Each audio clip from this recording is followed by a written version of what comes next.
Hi everyone, my name is Paul. I own Renu Water Center.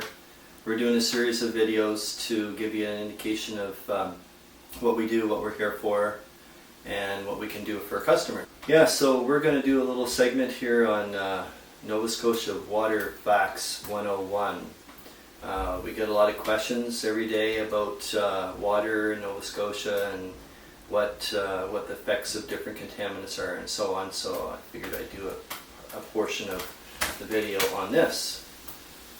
So about Nova Scotia, basically we're among one of the provinces in Canada that ranks highest in the organic contamination in the soil.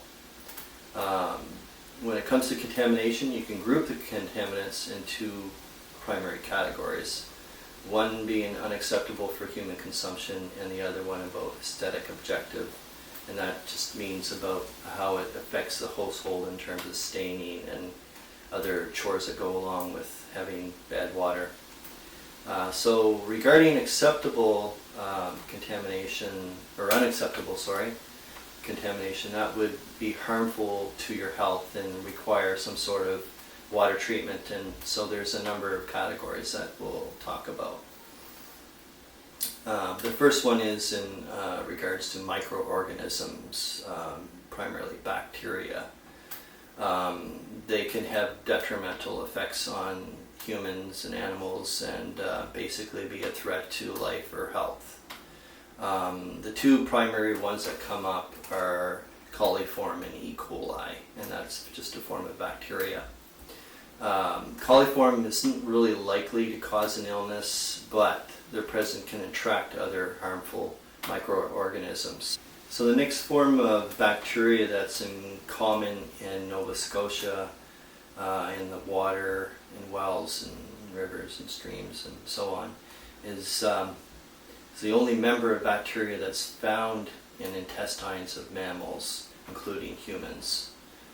The presence of E. coli in water indicates fecal contamination and may indicate the presence of disease-causing pathogens, such as bacteria, viruses, and parasites. So definitely that's something that we need to think about, and we certainly deal with it on an ongoing basis. We test for it, but coliform is more common, but E. coli does show up every now and then, and fortunately there is a solution for that.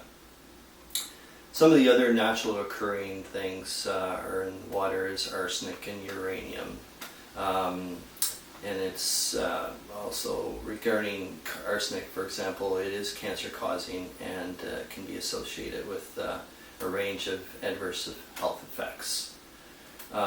Uranium, on the other hand, is a radioactive mineral, and it can lead to kidney damage. So those are the two that are very common in Nova Scotia. So it's wise for people to rule that out of their water.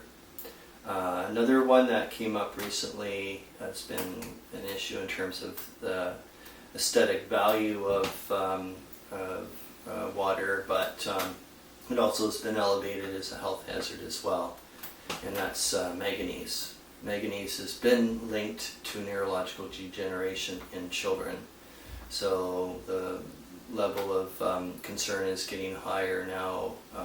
Families are more worried about that, but there is resolution for manganese is quite easy, and on the other ones again we do have resolutions for those as well.